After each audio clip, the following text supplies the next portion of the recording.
Hey, um, I've been recording now in one format or another since I was 19. I've recorded on cassette players, the old ones. Were about this big and just had a little row of buttons. So I've recorded on cassette players, mono and two-track reel-to-reel recorders, 8-track home studios, 16 and 24-track uh, Sirius studio gear, cell phones, even laptops like we're doing right now. Uh, and I've done that in big studios, small studios, hallways, uh, bedrooms, bathrooms, kitchens, living rooms, porches, both front and back, in backyards. Um, Most anywhere you can run a couple of microphones too. I've at least tried to record there. Uh, a guy named David Briggs, who is no longer with us, but he was pretty famous as a producer. He produced a lot of uh, late 60s, mid and late 60s and early 70s LA bands. People like Spirit, so he had a bunch of top 40 sort of hits. Also produced a lot of Neil Young's work. And he used to say, this isn't rocket science. I can teach you everything I know about making records in 30 minutes. And I agree. There's no magic involved here. It's something like a lot of things. It can tend to get romanticized, that, there's certain times that are better than others to record. Whatever, that's garbage. Like I said, there's no magic. There's no algorithms to be worked out. You're getting a sound from a source to a recorded medium. That's it. Where's the mystery? There isn't one. It's as simple as that. Um, the technology has certainly changed. But when you get down to it, you're not really going to be doing anything all that much different than a guy who, used wax cylinders or, a wire recorder back in the 20s and 30s. Okay, here, this thing right here, Robert Johnson, right? King of the Delta Blues Singers. One track, one microphone, and using a technique called corner loading, which we'll talk about later on. And the stuff sounds great, it just does. It's either there or it's not. All the technology in the world isn't going to make any difference. That being said, it probably comes as no surprise, I'm not a tech guy, okay? Technical stuff bores me to tears, man. I don't want to have to constantly be tweaking or upgrading, components and stuff so that I can stay, on the cutting edge and in the forefront of, recording technology. Because one, it costs money, which I've never really had much of, and two, um, for what I do and the musical forms I deal with, it's not necessary. It doesn't jive with my approach to recording, which is basically get your levels and go. You know, uh, Whenever I work with other musicians, whether on something of mine or something of someone else and help them out, we don't spend a couple hours trying to get down the drum sounds, right?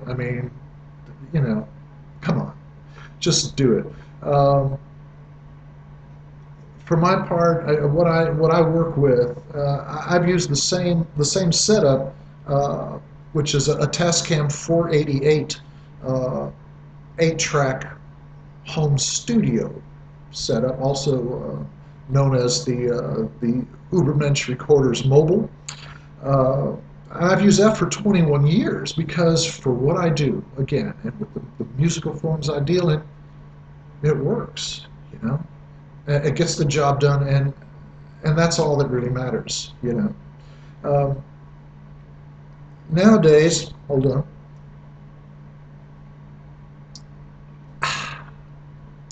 Uh, Nowadays, you can record most anywhere, okay, and on most anything, as long as you can make a digital transfer for mastering. So, things are easier that way.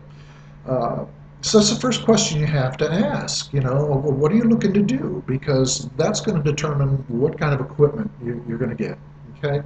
Um, if you're going to have a fixed location, a real home studio, you're probably going to be looking at different gear than someone like me who likes to be able to break his stuff down and have it portable so I can go out and do what's known as field recording, or go to someone else's house or wherever, record where they're most comfortable working, you know. Um,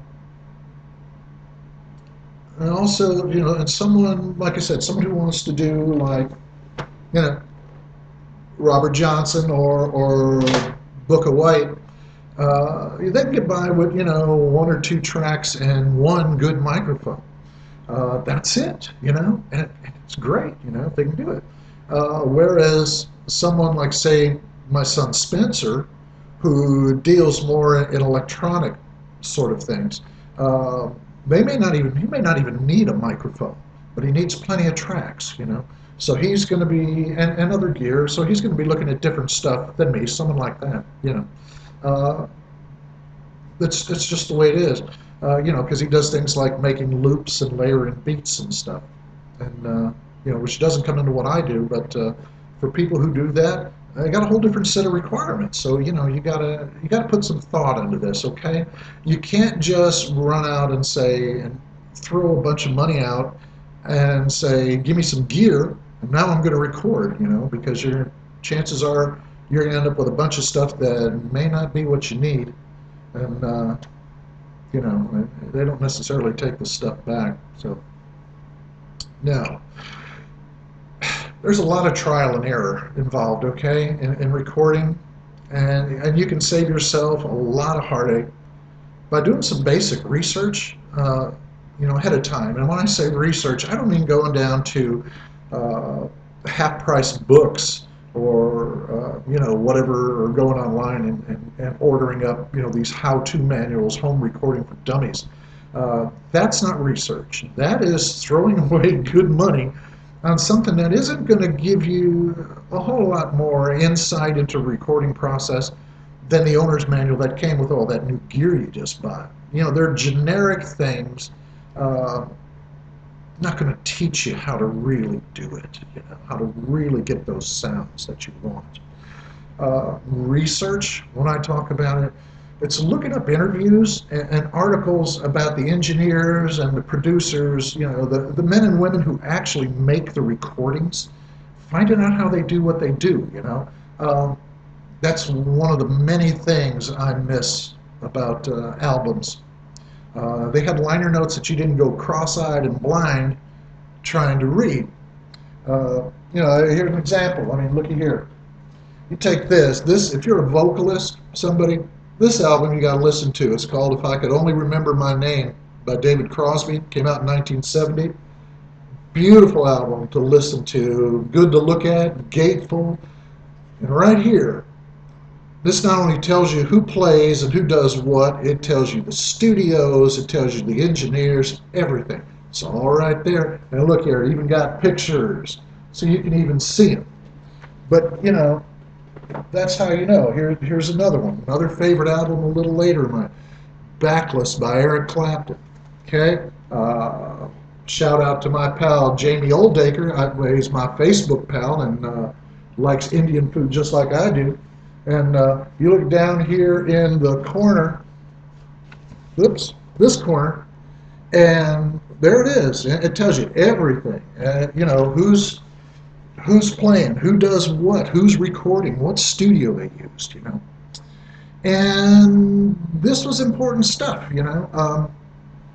With that kind of information, uh, you can, after a while, you didn't need them. You didn't need the liner notes, and you could tell who was behind the board and who was calling the shots, because every studio back then, studios were different sizes and shapes, and the producers and engineers, they all had their own different approaches to recording. They used different equipment. There was different things available.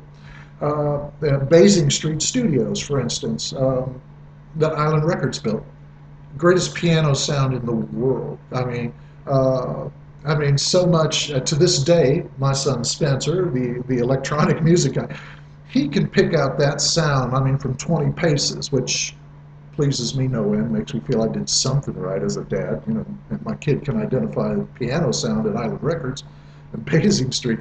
But Olympic Studios, great drum and guitar sounds.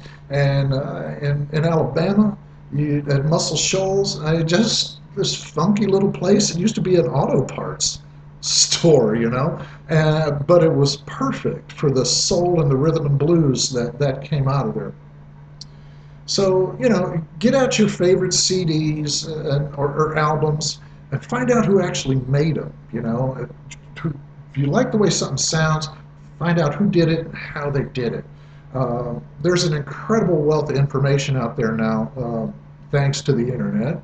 And not only you can find out not only what equipment was used, but more importantly, how it was used. Okay, and it doesn't take long to realize there's no one way to do anything when it comes to recording. I mean, I can pull out a dozen albums, you know, just at random, just reach in here, pull them out, and we can play them, and they'll all have different production values. Every one of them, different drum sounds, piano sounds, horns, guitars, vocals, everything, you know. And there's something to be learned from each one of them. So what it comes down to, here's the deal. Recording music, it's an organic process, okay? It's not something done in the abstract or by consulting manuals. Uh, you throw yourself into it, and whatever it takes to get the track is what you got to do, you know? There's no half measures, and it's not a pursuit for the faint of heart, okay? I'll be back with part two, which will be called Sound and Feel. We'll start getting into actually talking about how you get some of these sounds, okay? All right, see you later.